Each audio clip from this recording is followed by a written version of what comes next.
Entonces, como un agregado pequeño a lo que venía discutiendo, veníamos presentando en la primera parte, quisiera solamente mencionar algunos aspectos vinculados con el eje de la discusión científica. Hay un destino de los países que inexorablemente pasa por el desarrollo de ciencia y tecnología. Aquellos países que ustedes reconozcan como muy avanzados, por lo menos en ciencia y tecnología, tienen varios años de diferencia y desarrollo. Hace 10 años, el costo de un avión era, por ejemplo, 100 bancos, para poner un ejemplo. Hoy el costo de un avión es de 1000 bancos. Los commodities van perdiendo su valor en función de ese valor agregado que tiene la ciencia y la tecnología. Entonces, ¿qué es lo que hace un país con sus recursos? ¿Qué es lo que pretende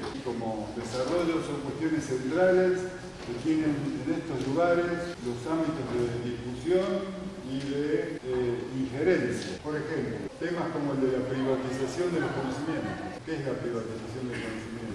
Hay muchas formas de privatizar el conocimiento. Por ejemplo, el diáfano pasaje de un recurso humano formado totalmente en el Estado a una empresa privada. Ni siquiera a una empresa privada en otro país, sino a una empresa privada que trabaja en nuestro mismo país. Por ejemplo, las leyes de patentes. Habrán visto que las leyes de patentes se aplican selectivamente. Cuando algunas necesidades imperiosas hacen que se levanten las leyes de patentes que se tengan que levantar, los países centrales proceden con toda su rigurosidad. Y otra cuestión que siempre hay que tener en cuenta en todo este escenario es la retención de recursos humanos y la recuperación de recursos humanos. Los recursos humanos se van muy fácil y vuelven siempre de a poco. Son temas no menores. Ustedes hacen una cuenta. Sí. ¿Qué significado tiene? Los 21.000 argentinos que trabajan en ciencia, que se formaron en universidades públicas, fueron pagados por el erario público, fundamentalmente por los más pobres.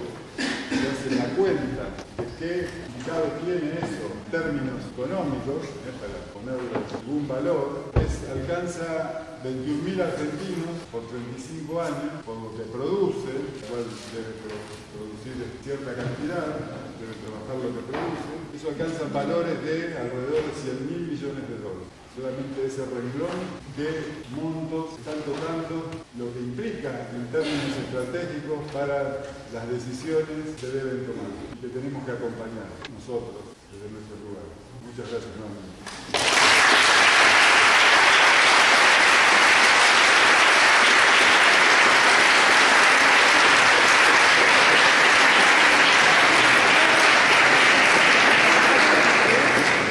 Lo que viene ahora son las preguntas desde todos los estudiantes. Pueden ser preguntas a uno, a cualquiera de los dos o a los dos. Vamos a tener una persona que, para no estar desordenado, va a ir anotando. Ella va a ir anotando. Si no es desordenado, seamos también por favor ordenados a la hora de levantar la mano.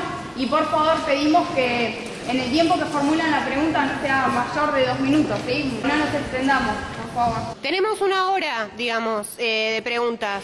Hola a todos, soy Ciudadana, soy representante de la Comisión Específica de la Carrera de Farmacia.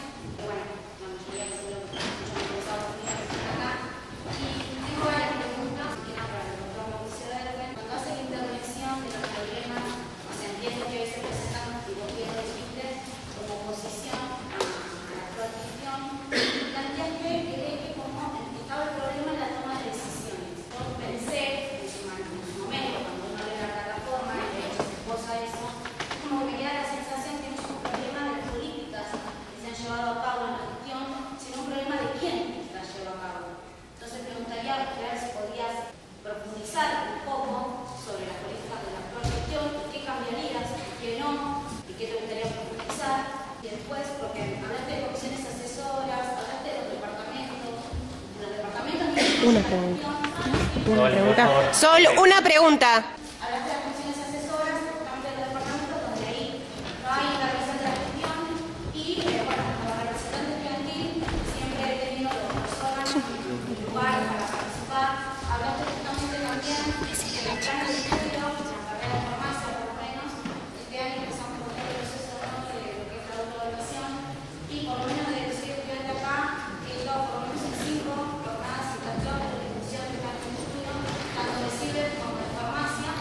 Sol. También en 2011 y en 2012 participé en jornadas de discusión sobre extensión y sobre la nueva política de extensión que todavía tiene la facultad, que es todo el programa de extensión de la Fundación de Extensión Universal.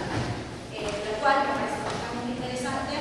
Quería también saber qué opinan con respecto a esta organización de la extensión, a ver los programas.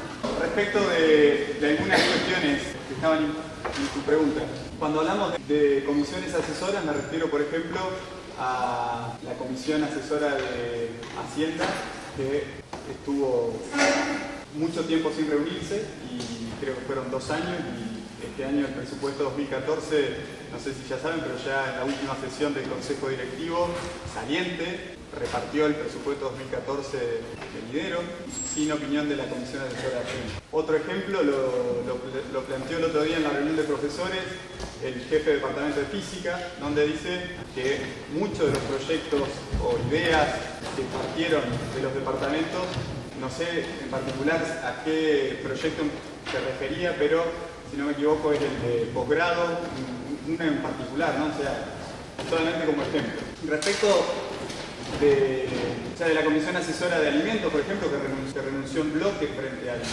lo que ellos entendieron, yo no conozco el caso particular, pero que ellos entendieron fue un destrato hacia su funcionamiento como comisión. Respecto de lo que yo mencioné del plan de estudio, me parece que tanto en la discusión del plan de estudio de farmacia como de bioquímica, que yo participé como, digamos, profesor también en las reuniones que se hicieron abiertas, fueron reuniones bastante discutidas. O sea, notaba que había conflicto y que había trabajo que hacer para llegar a un consenso, y por lo menos habían quedado como que se iba a seguir discutiendo y nunca más fueron llamados. No sé bien cuál fue, pero bueno, la situación es, me refería a esos 2 casos puntuales. Departamentos, comisiones, ¿qué más? ¿Qué valoro de la gestión actual? ¿Qué diferencias? O sea, como que siento que la diferencia está no tanto en política,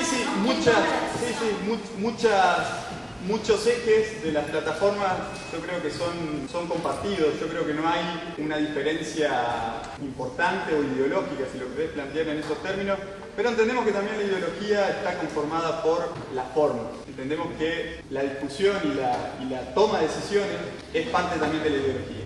O sea, no hay progresistas fachos, digamos. Entonces, o es una contradicción. Entonces, no es solamente que, bueno, se tomaron las decisiones y están bien tomadas, y bueno, si no se consultó. O sea, yo creo que no solo por la cuestión democrática, sino también porque eso limita limitar las discusiones también pone un techo a lo que la facultad puede hacer como un todo respecto de cualquiera de esas políticas. Me parece que lo podríamos hacer que sea uno para cada uno, pero digamos que no pasemos los 2 minutos, porque si no va a tener que ir en cuanto a lo que tenga que responder y que tengamos que responder todo. A mí me parece que es importante poner a discutir porque uno tiene esa duda, y que en ese sentido todos tenemos que poder saber y decir por qué estamos preguntando eso. Así me parece importante que los compañeros, cuando hagan sus preguntas, puedan explicar por qué quieren. Y por otro lado, yo quizás tengo preguntas particulares para un candidato particular, o han hablado de cosas diferentes, entonces me parece que las preguntas pueden ser diferentes. Acotemos la pregunta de 1 a 2 minutos, un montón de tiempo. A mí primero. Pero el tema es que en la reunión de claustro se charló, digamos, hasta votar la consulta, ya que vamos a limitar la discusión. Pregunta es para Carlos de la Vedova. Quisiera saber cómo ve la facultad, cuáles son los puntos de crisis que encuentra en la facultad y su prioridad a resolver. Crisis es una palabra interesante desde el punto de vista semántico, porque siempre la crisis genera luz. Si uno sabe superar la crisis, va a encontrar proyectos, superación. Esta es una crisis que estamos inmersa, y yo tengo mucha confianza que esta comunidad, junto con un apego ideológico y político, pueda superar esta coyuntura para plantearnos que tenemos que trabajar en función del pueblo argentino. Esa es una definición tajante del pueblo argentino, y tratar de incorporar e incluir a los más pobres. Esa es una actitud de ADN para muchos de nosotros. Esa es la parte, digamos, que nos inquieta en este momento. Esa es la crisis. Después, cuestiones a mejorar. Un universitario, una persona que trabaja, seguramente que tiene en cada punto de su métier, en cada lugar donde está analizando las cuestiones a mejorar. Están todos siempre, está todo para mejorar.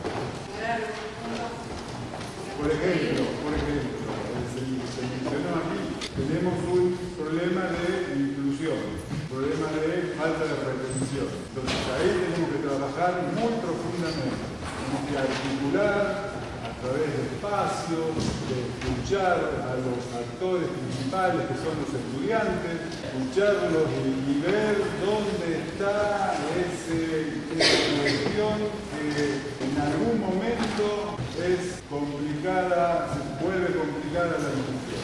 La inclusión es fundamental. No lo decimos nosotros, lo sabemos a través de la historia de la humanidad. Cuando los romanos incluyeron a todos los pueblos en los que tenían vinculación y así con esa inclusión pasaron sus 400 años de predominio. O sea que llegaban con todos los habitantes. Miren si no es importante la inclusión. Uno de los puntos.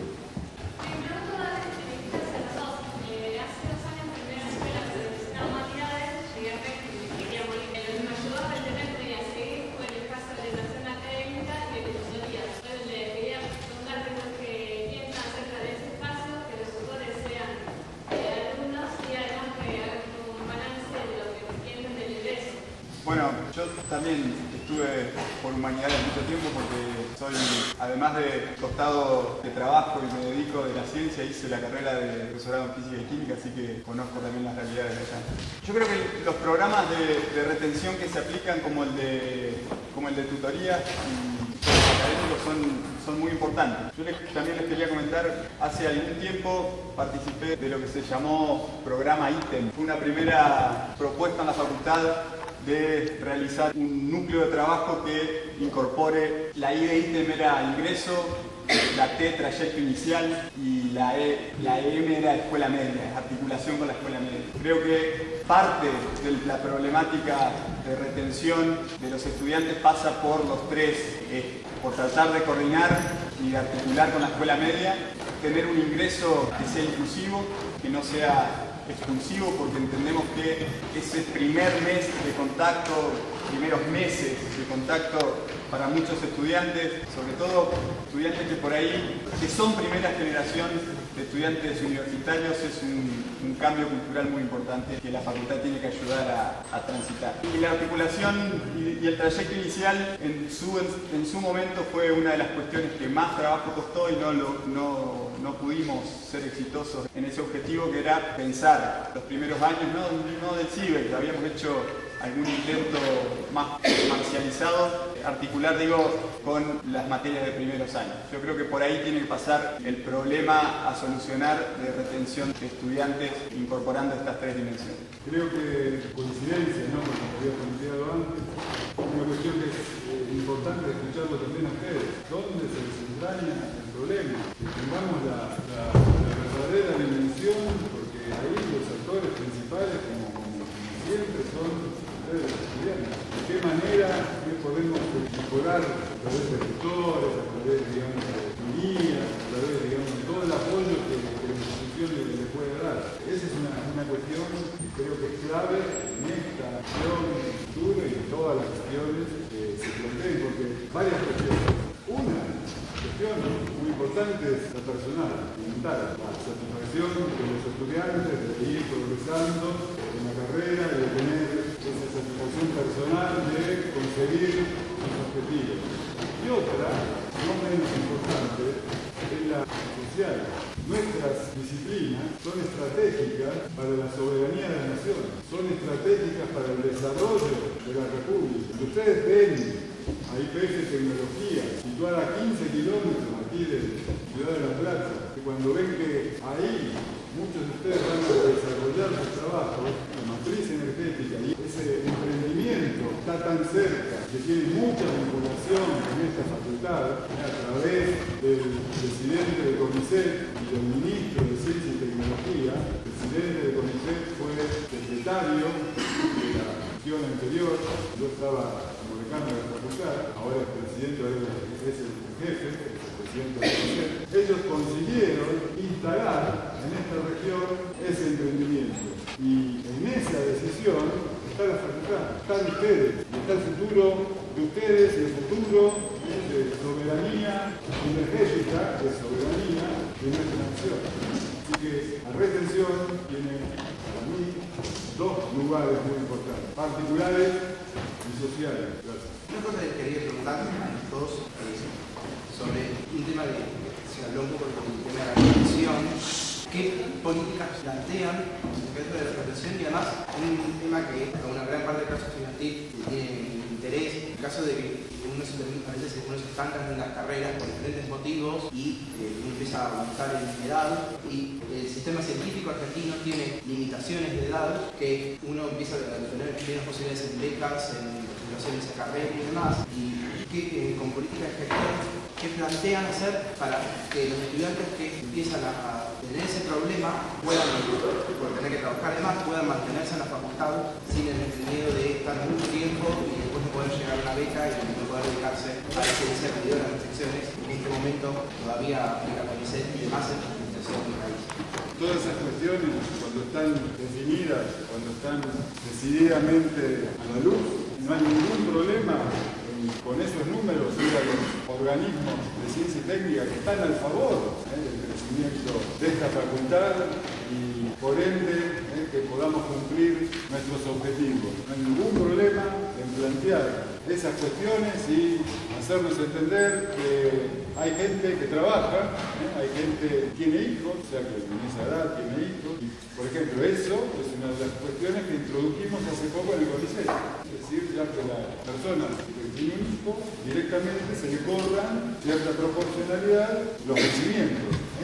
22 años pasa al 33,5, al 35, al 37. Que haya, digamos, una manera de tener en cuenta esas cuestiones. Y si no son excepciones y los números son importantes, seguramente que esas instituciones van a entender que pueden, también necesitan formación de recursos humanos, porque para eso están. No hay una causa que pueda ser mejor para esas instituciones que ayudar a las universidades en la formación de recursos humanos. No hay otro elemento de más importancia que la generación de recursos humanos para el desarrollo de la nación. En ese punto se puede incidir seguramente que con mucho éxito. Yo creo que sería interesante tener, yo no los conozco, los datos de cómo las modificaciones de los planes, nosotros todavía les seguimos llamando planes nuevos, porque ya tienen varios años, cómo han influido en la duración promedio de las carreras. Yo era estudiante cuando trabajamos por la modificación de los planes anteriores, donde el tiempo que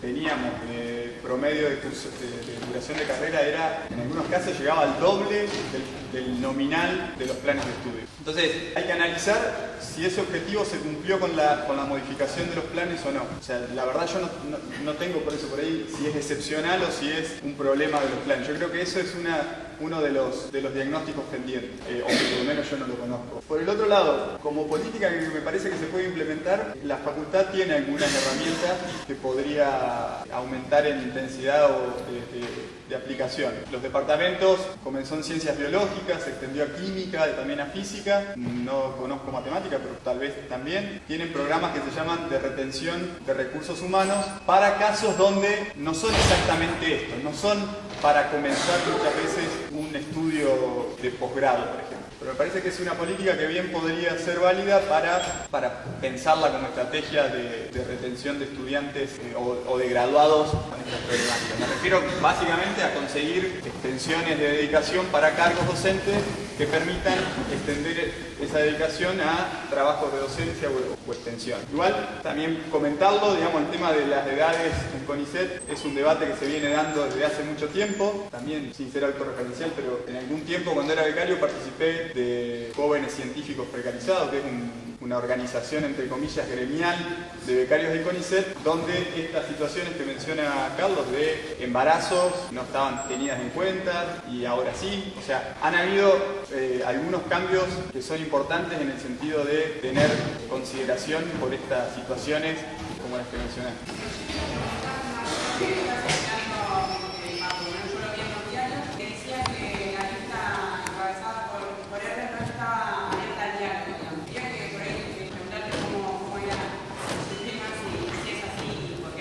entramos en el tema más coyuntural. Está bueno, era uno de los que yo les decía que podíamos discutir en este ambiente de preguntas. Bueno, la situación de elección, como saben, es complejo, hablaba Carlos de crisis. Nosotros desde la lista de profesores hemos, desde el momento que se dieron las elecciones a fines del año pasado hasta ahora, mantenido conversaciones con todas las otras fuerzas, los otros claustros y todas las partes interesadas, digamos, claustros y dentro de esos claustros las distintas listas presentadas.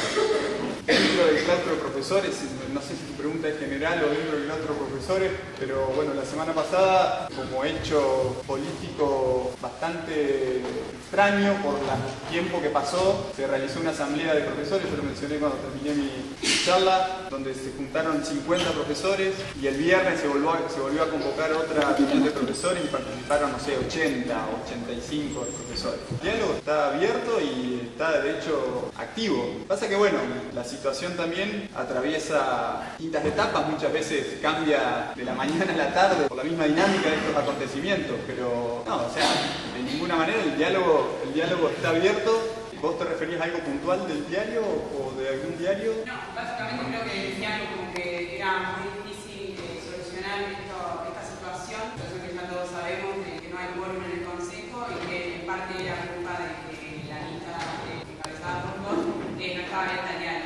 Por eso aclarar en ese sentido, pero me parece que por lo menos a mí ya me respondiste lo que quería preguntar. Paco. Mi pregunta tiene que ver un poco con habló de un plan de estudio nuevo y existe en realidad un plan nuevo de química, realmente nuevo. La pregunta para los dos quería saber qué grado de conocimiento tienen sobre el plan nuevo de química y si conocen realmente la situación de la materia que se dicta para el plan nuevo. ¿Cuál es la particular de conocimiento que tienen del plan nuevo? El plan que está acreditándose, Sí. el plan de química tuvo cierta demora en el proceso de acreditación, eso depende de digamos, en comisiones, en el departamento de química, después se decidió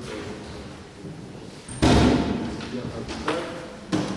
Yo les aclaro que no fui parte de la gestión, es lo que entré por usuario, ¿no? por preguntar cómo va el plan de química. Y sé que en este momento está en días de acreditarse, totalmente. Pues, y otra parte de la pregunta que involucraba cómo se está editando. Transcurre de manera normal, digamos, está funcionando. ¿El plan que está actualmente corriendo? Sí, el primer es 2001 de química. Hay un plan 2011, periodo de reflexión, materias que se sacaron, materias que se pusieron, la actividad cambiada, existe un plan nuevo que está funcionando. Sí, las asignaturas están dictando. Ahora, seguramente como plan nuevo tiene que haber adecuación de contenidos en aquellos lugares donde no ha alcanzado, digamos, la currícula de ustedes. Yo el tema lo conozco por ser profesor del departamento y no tengo el detalle de cómo está haciendo la implementación. Conozco los últimos debates que se dieron sobre algunas cuestiones muy puntuales de cuál era el plan vigente. La verdad que, a pesar de seguir algunas cuestiones del Departamento de Química de cerca, en particular cómo ha sido la situación con el plan nuevo de Química, no me queda del todo claro. O sea, no he podido tener un diagnóstico claro de cuál es la situación, pero sí comparto la preocupación expresada en las últimas sesiones del Consejo respecto de qué va a suceder con la implementación del plan. La verdad es poco el dato que manejo. Yo, bueno, me recibí hace unas semanas también de licenciatura en tecnología. Pasa mi pregunta hacia los dos, es para ver qué opinan los dos sobre este tema. Más de la mitad de mi carrera me he dedicado activamente a participar en la extensión y bueno, es algo que me marcó mucho para mi formación profesional. Creo que discursivamente hay mucha gente que está de acuerdo en que la extensión universitaria es una herramienta transformadora tanto de los profesionales que se forman en la universidad como de la gente que estudia en la comunidad. Yo lo que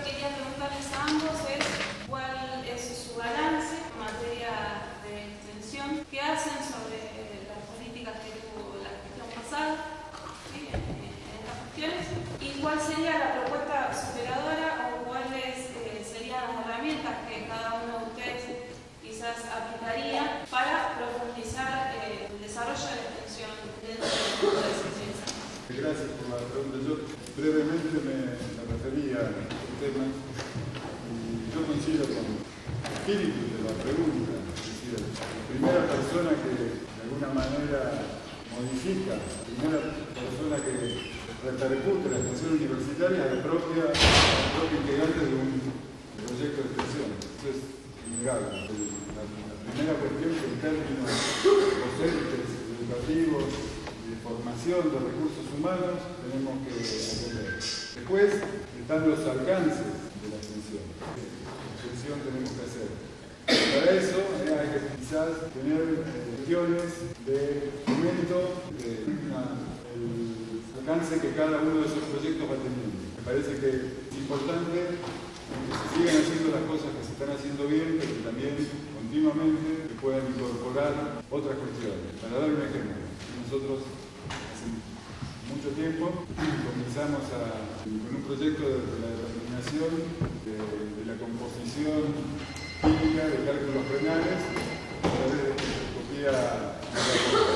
Entonces lo que fuimos haciendo fue primero generar un mapa de cálculos renales de la región, es decir, proyectar todo el trabajo a los hospitales públicos, darnos a conocer, generar confianza, eso no es de un día para otro, generar que los hospitales públicos nos reconozcan y nos tengan en cuenta. Con eso se trabajó con cientos de especies. Tenemos muy bien caracterizado el problema del cálculo renal. Ustedes se preguntan por qué es importante saber la composición del cálculo renal. Es importante porque teniendo esa composición se sabe el origen, se puede atacar el origen. Se preguntan, pero ya salió el cálculo renal, sí salió, pero va a volver a salir, se va a ver otro que con bastante probabilidad se va a volver a producir. Si alguno tuvo alguna vez un cálculo renal, sabe de qué estoy hablando.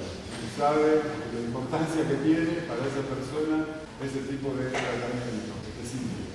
Son cuestiones que se pueden hacer, que se tienen que hacer, pero además que dan un valor agregado a nuestra tarea como universitaria. Pero eso, digamos, en este momento ya no es el final. Entonces comenzamos a analizar prácticas comunes, ¿no? O sea, no sé si el facultativo que te vendió te habrá dicho seguramente que tenés que tomar mucho líquido como para mitigar el problema. Y uno le pregunta, ¿mate puedo tomar? Sí, mate puede tomar, lo que no puede tomar es té. Entonces, comparando contenidos de Sorato en la yerba mate y el té, se nota que son comparables. Entonces ahí ya es un proceso de acomodamiento, tiene que ver con un valor agregado a lo que fue el proyecto original. No comenzó así, pero sin embargo ya está instalado. Y ahora tenemos otro escalón adicional en el proyecto, que es tratar de determinar los microcristales de orina que origen tienen. O sea, antes que se formen por primera vez, no empezamos así, pero tenemos que ir continuamente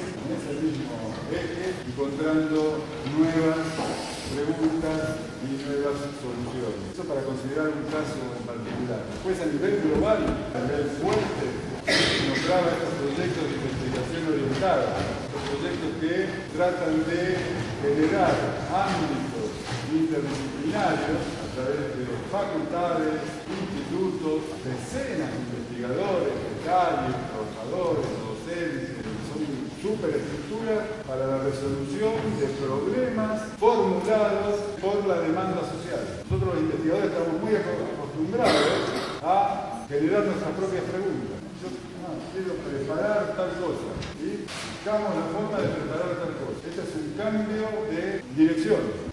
La pregunta se formula en forma distinta y ahí también está la extensión. Claro, el trabajo de extensión aumentada. Ese mismo esquema de discusiones con ámbitos puede ser empleado para atacar temas importantes de extensión universitaria que nos convocan a todos, para lo cual habrá que definirlos, habrá que tener los ámbitos para definirlos. Cada cual tiene alguna preferencia. Bueno, la comunidad puede, en ese caso, ponerse de acuerdo. ¿Sí? 1, 2, 3, varios, como para generar la vinculación, el eje, los recursos que faciliten ese trabajo. Antes pareció que quería pedirles tanto a los candidatos como a las preguntas que por favor seamos puntuales y concisos, porque nos quedan 20 minutos, nos vamos a terminar esta lista y no es por ser azaríos, pero no, creo que somos un montón.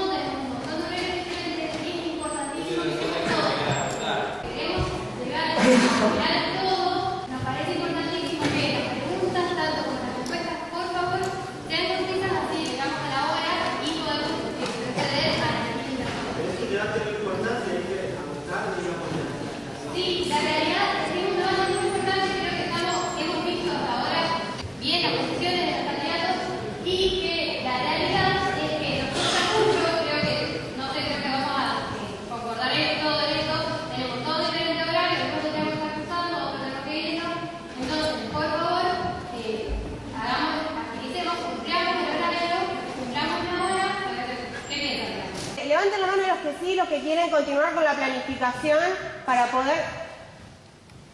Bien, la gran mayoría. Gracias.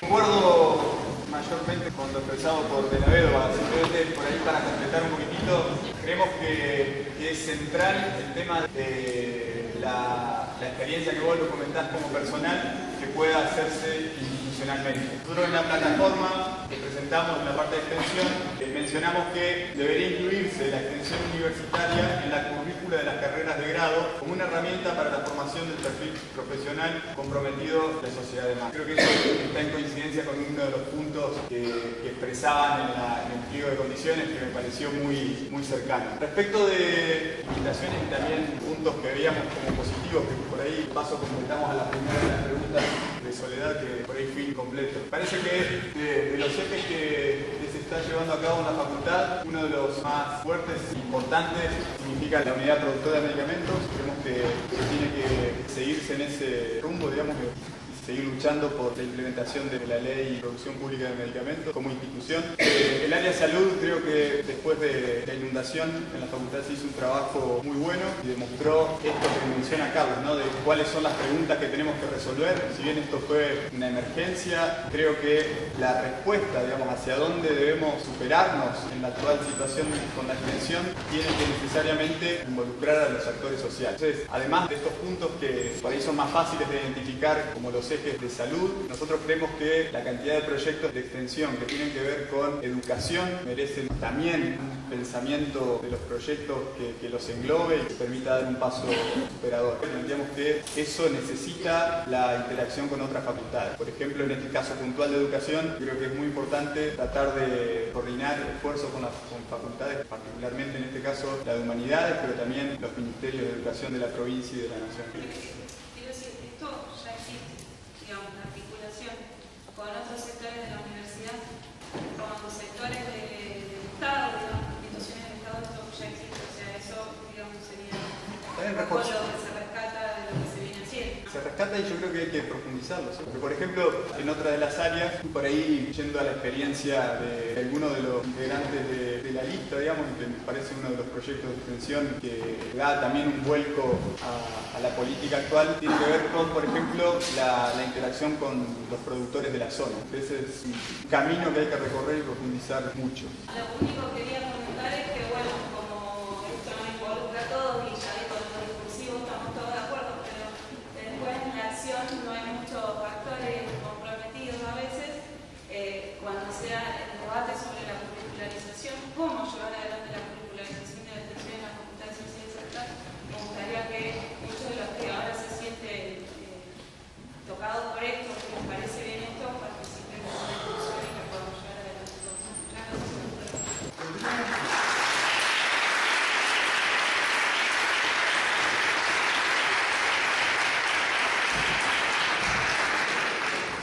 Yo tenía un montón de preguntas para hacer, algunas ya fueron respondidas y otras por el puedo ser breve, vamos a sacar las más importantes. Una pregunta, por favor.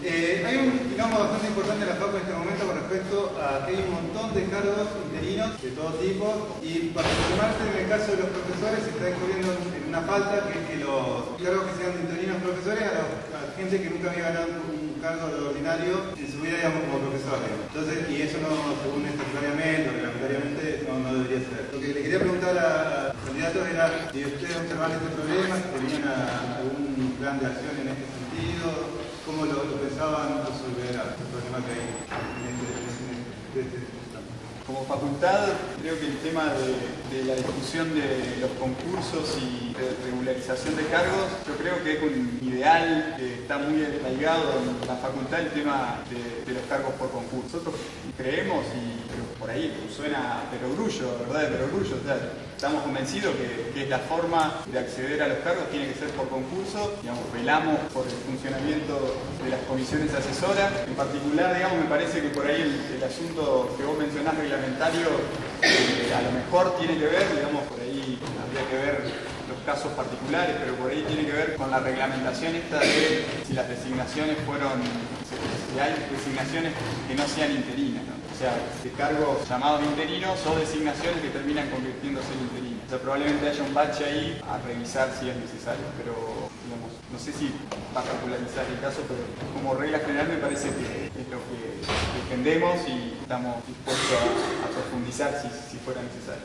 El concurso es una herramienta importante en nuestra facultad y universidad. Todos los cargos tendrían que finalmente ser cubiertos por el concurso. Si hay dificultades, si hay problemas, seguramente tienen que subsanarse y mejorarse.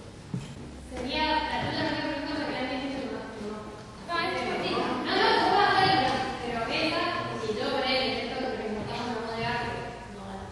¿Cómo? Pero que la lista. No, sí,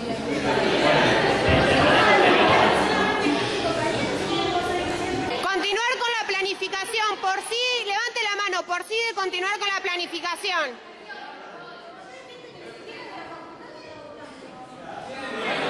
Bien. Mi pregunta tiene que ver con la decisión de los estudiantes, que es algo que ya se preguntó antes, que nos preocupa, porque nosotros vivimos situaciones difíciles para poder estudiar. Entonces, ustedes hablaron de medidas más o menos concretas que implementarían. Una es, ¿qué prioridad se le va a dar a esas medidas? Que van a ser medidas que se va a dar desde el comienzo de la gestión y hasta el final de la misma. Nosotros pensamos darle prioridad al aspecto que tenga que ver, digamos, desde el ámbito de acción de los temas académicos. O sea, entendemos que, pensando en la organización de la facultad en secretarías, digamos, creemos que los grandes temas de ciencia y técnica y extensión no son los urgentes, sino todo lo que tiene que ver con el ámbito académico. En particular, dar respuesta a algunas de las problemáticas que ya mencioné y que tienen que ver con ingreso, retención de estudiantes, planes de estudio. Creemos que los principales debates que se vienen tienen que ir en esa dirección. Y como segunda prioridad definiríamos, dentro de esa definición está implicada una forma de hacer política también, ¿no? Y entendemos que, porque yo había dicho que otro eje importante era gestión, o sea, creemos que lo principal que requiere la facultad es un cambio en la manera de encarar los debates, entonces es un cambio en la gestión, no solamente en las personas, no necesariamente en las personas, sino en la forma de dar los debates, y creemos que los debates tienen que empezar por los temas académicos que tienen que ver con las carreras de grado, con las carreras de posgrado y esto que ya mencioné del ingreso. Y apuntaríamos las primeras medidas a esas temáticas. Sí, un poco completando la sesión anterior, refiriéndome a tu pregunta, sí, tenemos que generar los espacios como para interiorizarnos la problemática en profundidad y actuar rápidamente, sostenidamente y a lo largo del tiempo, por nuestra gente y además por la importancia que nuestra gente tiene en el contexto nacional, el desarrollo local y regional. Esa es la cuestión que tenemos que tener muy clara. Cuando me refiero a que tenemos que solucionar y buscar los talentos, refiero todos con ciudadanía universitaria completa, es decir, con ciudadanía de acción completa. Todos los estamentos componen la facultad, la universidad, con la misma jerarquización a la hora de tomar las decisiones y a la hora de tomar este tipo de cuestiones que son muy importantes para todos. Porque en este país, cuando uno lo analiza históricamente, muchos de nosotros sentimos muy orgullosos de provenir de la clase trabajadora, que fueron ellos los que odiaron, fueron ellos los que fusilaron, fueron ellos los que recibieron, siempre descalificaron, buscaron, ocultaron, torturaron, desaparecieron. Es decir, en ese contexto nosotros somos eso. O sea, de ahí estamos aquí. El movimiento social ascendente y es lo que nosotros consideramos como el futuro de nuestra nación. Muchas gracias.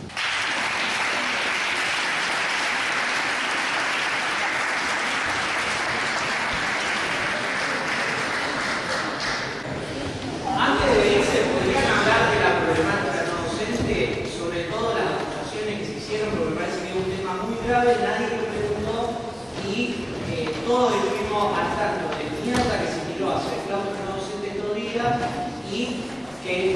los dos candidatos qué piensan respecto a la persecución que se hizo con los no docentes durante esta semana y qué lugar le darían en la gestión a los compañeros.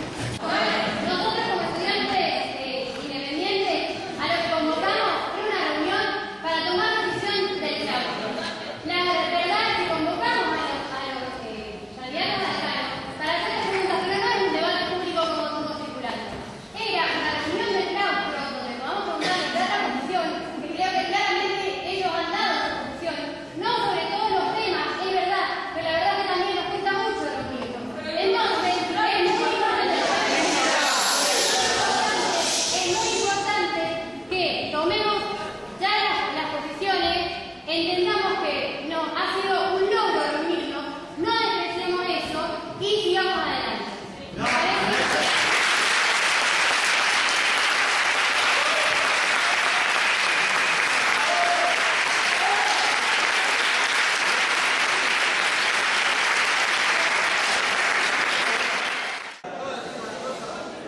Así como hubo una votación en la que se presentó por la mayoría continuar con la planificación y por eso es que ni siquiera se terminó la lista, también hubo una votación respecto a que los candidatos se explayen a lo ocurrido con los no docentes. Así que por favor...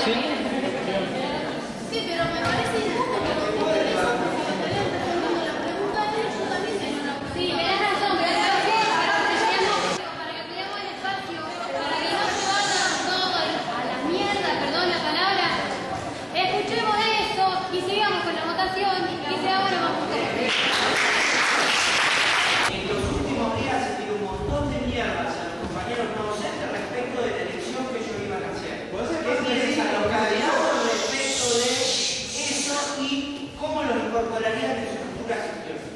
Nosotros, tanto con el delegado no docente como con el directivo no docente, desde finales del año pasado y en varias reuniones de que incluyeron algunas discusiones incluso a nivel del gremio no docente, estuvimos discutiendo varios aspectos relacionados con la política universitaria y el rol del claustro no docente como tal. Tuvimos varias charlas muy productivas porque en algunas de ellas se trajeron a la mesa del diálogo algunas propuestas sobre cómo podría ser la representación o cómo aumentar la participación de los no docentes en el gobierno, por ejemplo, la creación de una comisión del Consejo Directivo que sea destinada a asuntos no docentes y también en algún momento una propuesta de la creación de una Secretaría de Asuntos No Docentes a nivel de gestión.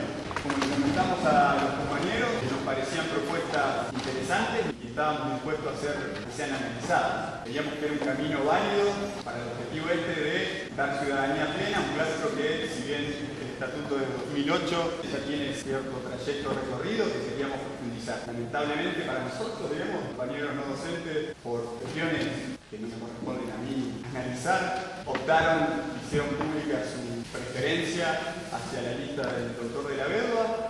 Eso a nosotros no nos generó ninguna crítica hacia los no docentes, sino al revés, como hicimos público en la reunión de claustros profesores, entendemos que, tal como las sesiones digamos, nos fue desmentido, la firma de un acuerdo ofreciendo una secretaría y una prosecretaría de asuntos no docentes es negociar con los recursos de la facultad. Eso nosotros no lo íbamos a hacer. El compromiso nuestro era traer el diálogo hacia bueno, pero por favor, no me en todo caso que lo defiendan los actores que están acá al fondo. Así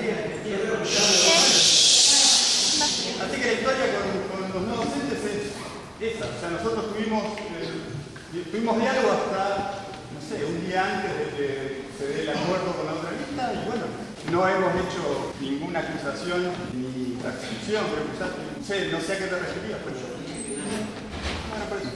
La historia es así de sencilla. Tenemos problema de explicar, solamente una aclaración.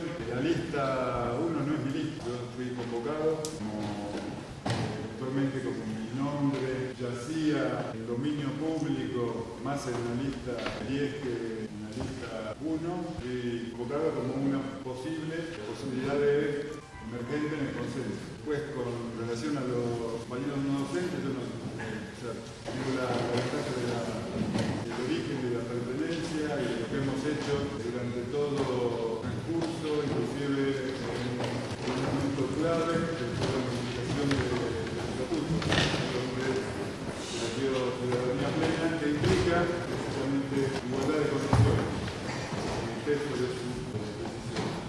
Muchas gracias.